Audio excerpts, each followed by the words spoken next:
नमस्कार, म विश्व अधिकारी।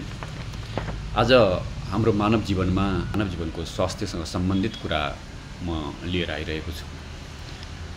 मुख्यतः हाम्रो स्वास्थ्यसँग सम्बन्धित भनेको त्रिदोष भनेर भनिन्छ। वात, पित्त र कफ, यो तीनवटा प्रकृति हुन्छ र यो तीनवटा प्रकृतिमा पनि अझ मुख्यतया चाहिँ नि वातलाई मुख्य रूपमा लिएको छ। वातले यो कफ र पित्तलाई नियन्त्रण गर्न सक्छ भन्ने मान्यता राखिएको छ। त्यसैले भनिन्छ वायु नै आयु हो। वात भनेको के हो भन्दा वात भनेको हाम्रो जुन शरीरमा वायुको प्रवाह हुन्छ, शरीरभित्र हाम्रो अक्सिजन अथवा वायुले जुन बग्छ, यही बग्ने क्रियामा, बहने प्रक्रियामा जहाँ समस्याहरू आउन थाल्छ, त्यो समस्या नै वात हो। र यो जब वात बिग्रन्छ, जब वात बिग्रियो भने हाम्रो के हुन्छ त, यसका मुख्य लक्षणहरूको बारेमा म तपाईहरुलाई सामान्य जानकारी गराउन चाहन्छु। जब वात बिग्रिन्छ, हाम्रो छाला एकदम फुस्रो खालको देखिन थाल्छ, अनि कपाल पनि झर्ने, कपाल पनि खस्रो खस्रो दरो खालको हुने, अनि एकदम छिटो ठण्डी लाग्ने, शरीरमा चाहिँ नि अन्य सामान्य मान्छेहरूलाई भन्दा बढी ठण्डी लाग्ने गर्दछ। अनि शरीरमा जता पनि दुख्ने अथवा मांसपेशीहरू पनि दुखेको छ, हड्डी जोइन्टहरू पनि दुखेको छ, त्यो समस्याहरू पनि यो वातको कारणले गर्दाखेरि लाग्दछ।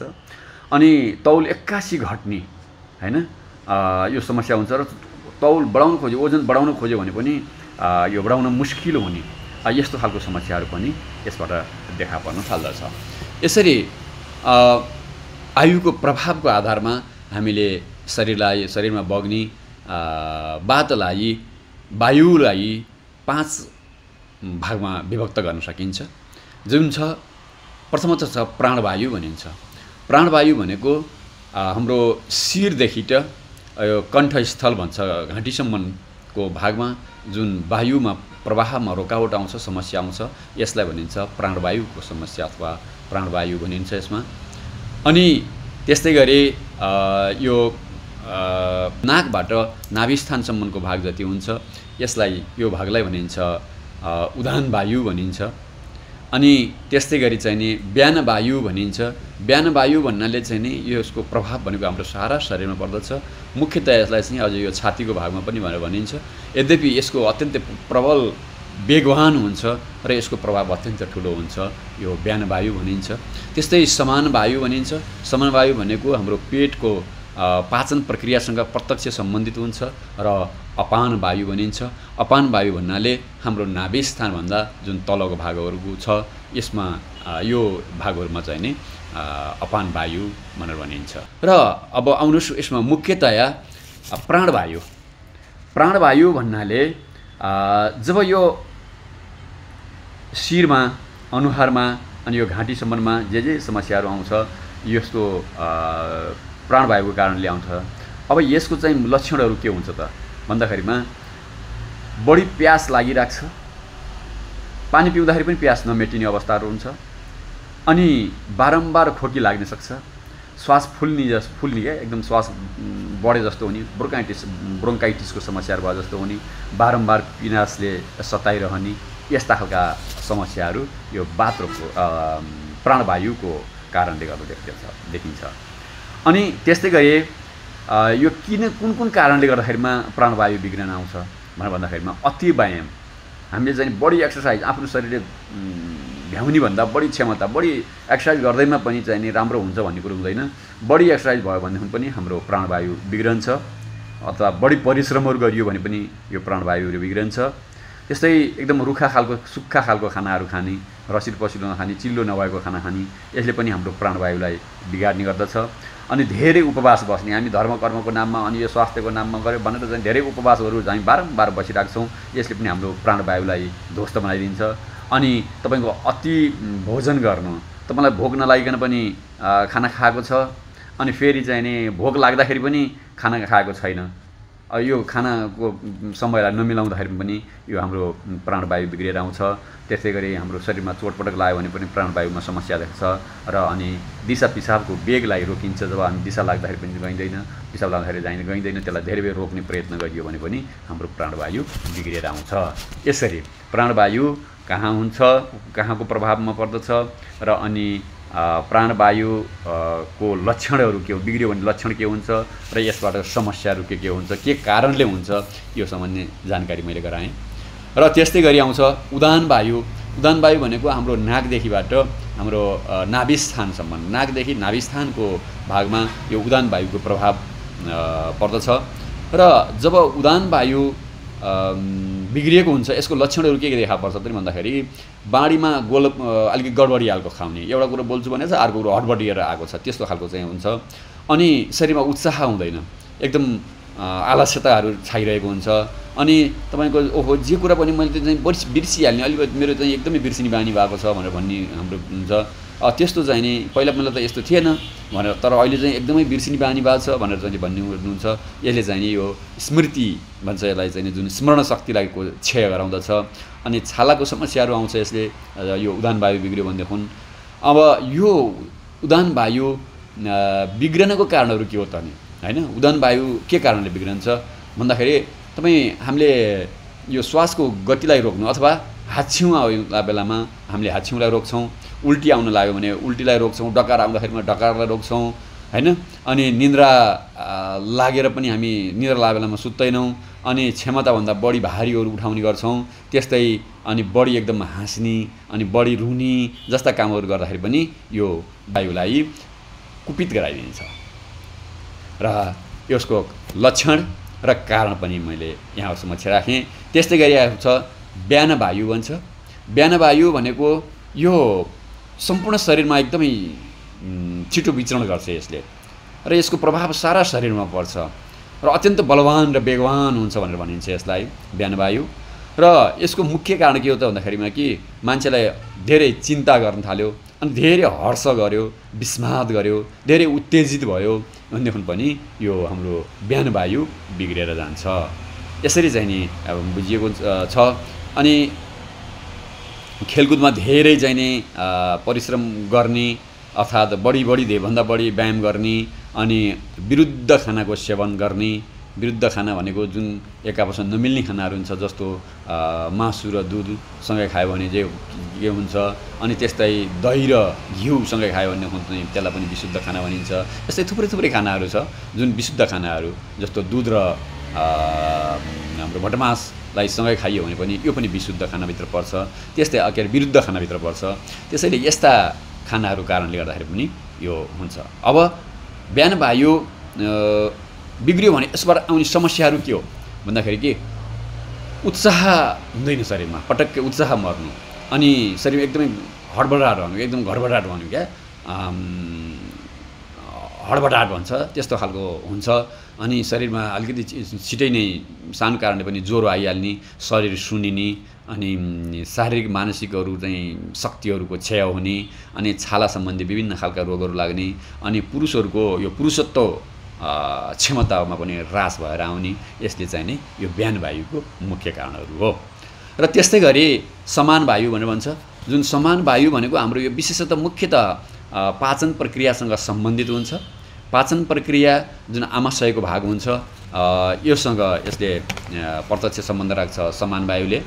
र यसमा मुख्य यो विग्रनको मुख्य कारणहरू छ। विषम आहार भन्छ। विषम आहार भनेको चाहिँ नि विरुद्धको आहार, जस्तो यसलाई चाहिँ नि विषम आहार भनेको भोक लाग्दाखेरि पनि नखाने, हैन, अनि भोक नलागिदाखेरि पनि धेरै खाइराख्ने, अनि विरुद्ध खाना, अघि नै मैले विरुद्ध खानाको बारेमा भनिहालेँ, विरुद्ध खानाहरूको चाहिँ धेरै सेवन गरिराख्ने, अनि काँचो खानाहरू खाने, धेरै अब पचाउन गाह्रो हुने खालको खानाहरू, अनि बासी खाना खानु, हैन, अनि बेलुका उठ्नेको पनि एउटा समयलाई एकरूपता नगराउनु, अनि निन्द्रालाई रोक्नु, यी जस्ता कामहरूले गर्दाखेरिमा चाहिँ हाम्रो यो समान वायु बिग्रने सम्भावना धेरै हुन्छ। र त्यस्तै गरी अब यो समान वायु बिग्रियो भने यसको प्रभाव के देखा पर्छ त? शरीरमा कस्तो किसिमको समस्याहरू आउँछ भन्दाखेरि हाम्रो एकदमै बढी कब्जियत हुन्छ, बारम्बार दिशा लागिरहेको छ, आउँ मासिहरू पर्छ, पेट दुख्छ, गानु गोला गएको भनेर भन्ने हुन्छ, पखालाहरू लागिरहेको छ। यस्तो खालको चाहिँ नि विशेषतः पाचन प्रक्रियासँग सम्बन्धित हुन्छ। अघि नै मैले भनिसकेँ यस्ता खालका समस्याहरू देखा पर्न थाल्दछन्। अब त्यस्तै गरेर आउँछ अपान वायु। अपान वायु भनेको हाम्रो नाभि स्थानभन्दा तलपट्टिको जति हाम्रो भागहरू छ, इन्द्रियहरू छ, त्यसको भागमा जुन वायुको प्रवाहमा आउने समस्याहरू हुन्छ त्यसलाई नै अपान वायु भनेर भनिन्छ। यो अपान वायु मुख्यतया चाहिँ नि जस्तो चाहिँ नि हाम्रो मलमूत्रहरू भयो, अब विशेषतः चाहिँ हजुरको महिला दिदीबहिनीहरूको पाठ्यक्रम सम्बन्धीको समस्याहरू भयो, मेन्सुरेन्सको टाइममा चाहिँ नि धेरै पीडाहरू हुने भयो, अनि बढी रक्तस्राव हुने भयो, अनि आवश्यकताभन्दा कम रक्तस्राव हुने, त्यो रक्तस्राव पनि ठिक्क मात्रामा हुनुपर्ने छ। कसैको कम भयो भने पनि समस्या हुन्छ, बढी भयो भने पनि समस्या हुन्छ। यस्ता खालका चाहिँ यो मेन्सुरेन्स सम्बन्धी जे जति समस्याहरू, अनि समयमा मेन्सुरेन्स नहुने भयो, यी सबै कारणहरू हाम्रो चाहिँ नि यो अपान वायु बिग्रनको कारणले गर्दाखेरि हुन्छ। अब यो के कारणले हुन्छ त नि भनेर भन्दाखेरि सुक्खा खाना खाने यसमा पनि हैन, अनि धेरै खाना खाने हैन, अनि एकदमै ढिला पच्ने खालको खाना खाने, त्यस्तै गरी एकदम कठिन खालका कामहरू गर्ने, बढी काम गर्ने, र साथै बढी आरामदायी शरीरलाई परिश्रमै नपर्ने गरेर एकदमै आराम रिल्याक्स ढङ्गले मात्रै बसिराख्ने, त्यसले पनि हाम्रो यो अपान वायुलाई बिगारिदिएको हुन्छ। बढी त्यो आरामदायी जीवन बिताउनु पनि हानिकारक मानिन्छ। यसरी अनि यसको अर्को मलमूत्र चाहिँ नि रोक्नु यसको चाहिँ नि समस्याको कारण हो। र त्यस्तै गरी यसबाट कब्जियतहरू धेरै देखा पर्छ शरीरमा, पाइल्स फिस्टुला जस्ता समस्याहरू हैन, पुरुषहरूको यो शुक्र धातु सम्बन्धी समस्याहरू हुन्छ, पिसाब सम्बन्धीका धेरै गडबडीहरू हुन्छ, बारम्बार टोयलेट गइराख्नु पर्ने समस्याहरू, यस्ता खालका समस्याहरू पनि यो अपान वायु बिग्रिनको कारणले गर्दछ। अब आउनुहोस् म यो हाम्रो वायुलाई सन्तुलन गराउन के गरेर चाहिँ सन्तुलन गराउन सकिन्छ यी विविध हाम्रो अहिलेसम्मका लक्षणहरू र समस्याहरूको बारेमा बताएँ। अब यसलाई सन्तुलित राख्नको निम्ति अथवा यो वात बिग्रन नदिनको निम्ति वायुलाई सन्तुलन गराउनको निम्ति के गर्न सकिन्छ? सामान्य घरेयासी विधिहरू छ, आफ्नो जीवनशैलीलाई थोरै सुधारेर गर्न सकिने विधिहरू छ। त्यसमा पहिलो नम्बरमा छ स्नेहपान भन्छ। स्नेहपान भनेको तपाईको यो रुखा सुक्खा खानाले पनि यो बिग्रन्छ भनेको थियो। यसमा हामीले विशेषतः अझ तिलको तेललाई लिइन्छ। तिलको तेल, गाईको घिउ, अब शुद्ध भयो भने तोरीको तेलहरू, यो तेलहरू जति हुन्छ अहिले हाम्रो विशुद्ध तेलका कारणले पनि हामीले धेरै समस्याहरू भोगिरहेका छौँ, धेरै समस्याहरू आइरहेको छ। त्यसैले शुद्ध तोरीको तेल, तिलको तेल, गाईको घिउलाई राम्रोसँग सेवन गर्ने। यो अझ कब्जियत छ यदि भन्दै हुन्छ भने बेलुका शुद्ध तिलको तेललाई मनतातो पानीमा ठ्याक्क 10 ml जति चाहिने तिलको तेल राखेर मनतातो पानीमा चट्ट घोलेर खाएर सुत्यो भने भोलिपल्ट बिहान कब्जियत राम्रोसँग खुलेर आउँछ। त्यसले गर्दाखेरिमा यो तिलको तेलहरूको प्रयोग गर्न अत्यन्तै जरुरी हुन्छ। अनि तोरीको तेल भयो, तिलको तेल भयो, बदामको तेलहरूलाई पनि यसले त्यसरी प्रयोग गर्न सकिन्छ। त्यस्तै गरी अभ्याङ्ग भनेर भनिन्छ। यसलाई चाहिने अभ्याङ्ग भनेको शरीरमा मालिस गर्ने क्रियालाई भन्छ, अभ्याङ्ग क्रिया भनिन्छ। तेलको मालिस गर्ने हामी सकिन्छ भनेदेखि हरेक दिन अत्यन्त उपयुक्त हुन्छ। यदि हरेक दिन सकिएन भने पनि कमसेकम हामी हप्ताको 2 दिन 3 दिन मात्रै भए पनि शरीरलाई मालिस गरौँ। यदि अझ पुरै शरीरलाई मालिस गर्न हामीलाई सम्भव छैन भने पनि हाम्रो शिरमा, टाउकोमा र पैतालामा, अनि नाकमा, नाभि स्थानमा र कानमा, यति अङ्गमा मात्रै पनि हल्का तेलले चाहिँ नि मालिस गरेर राखियो, सुतियो भनेदेखि यो हाम्रो चाहिँ वायुलाई सुधार्नको निम्ति अत्यन्तै राम्रो गर्दछ।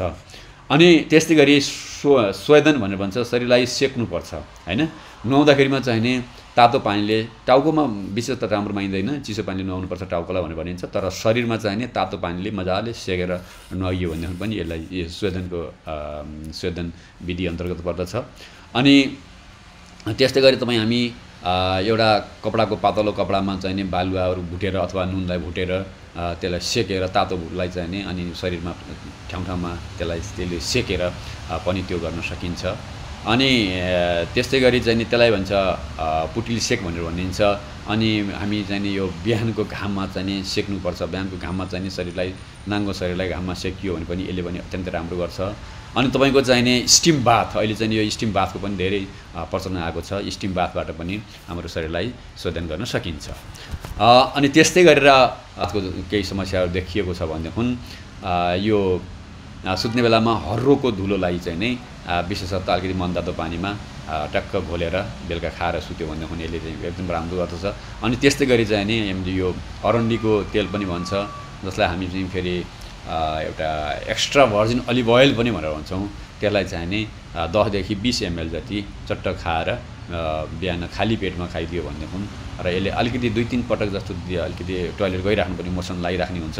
अब त्यस्तोमा अलिकति विचार गर्नुपर्छ। बिदाको दिनहरू काम अलिक कम हुँदाको दिनमा गरेर बस्ने र त्यो दिनमा सकेसम्म खाली पेटमा बस्ने। भोक लाग्यो भनेदेखि मुग दालहरू पकाएर खाने, यस्तो गऱ्यो भनेदेखि पनि यसले अत्यन्तै राम्रो गर्दछ।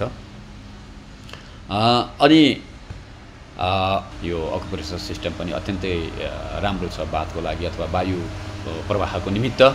अनि धेरै नगर्ने, अनि भागदौडहरू धेरै नगर्ने, कामहरूमा सकिन नसकिकन अलिकति क्षमताभन्दा बढी कामहरू गर्ने, यस्तो नगरिकन चाहिँ नि गरेर बसियो भनेदेखि पनि यसलाई आराम गरेर पनि यो समस्याहरूमा केही सुधार ल्याउन सकिन्छ। त्यस्तै गरी खानपानमा पनि हामीले यो अलिकति मिठो खालको भयो, अनि अलिक टर्रो भयो, नुनिलो भयो, अमिलो भयो, अनि यस्ता चिजहरू पनि हाम्रो खानामा केही मात्रामा मिसिनुपर्छ। यो हुनुपर्छ। यो भएन भनेदेखि पनि हाम्रो शरीरको जुन चाहिँ एउटा प्राकृतिक रूपमा नै ब्यालेन्समा आउन सक्दैन।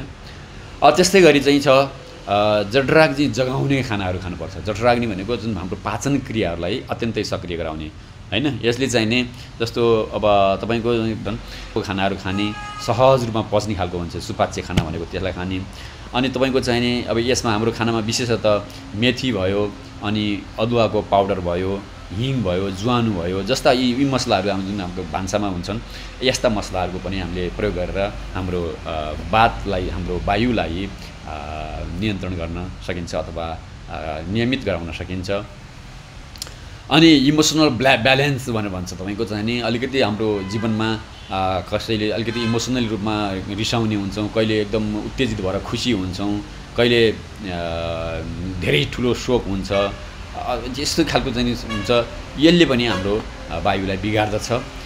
त्यस कारणले सकभर यस्ता कुराहरूबाट पनि हामी बच्नुपर्छ र अलिकति चाहिँ नि सजगता अपनाउन सकिन्छ। त्यसै गरी अनि अर्को चाहिँ सामान्य बेलुका सुत्ने समय, बिहान उठ्ने समय एउटै समयलाई गराउन सकियो भने अत्यन्त राम्रो। अनि खानपानलाई नियमित र एउटै समयमा गराउन सकियो भने त्यस्तै राम्रो। र यसरी चाहिँ नि यी सामान्य विधिहरूले हामीले घरमै बसेर पनि आफ्नो स्वास्थ्यलाई सुधार्न सकिन्छ। यति मैले यो सामान्य अत्यन्त छोटो कुराहरू यहाँहरू समक्ष राखेँ। आफ्नो जीवनलाई कसरी स्वस्थ बनाउन सकिन्छ, यो वात भनेको हाम्रो शरीरमा झन्डै धेरै प्रकारको चाहिँ समस्या आउँदछ।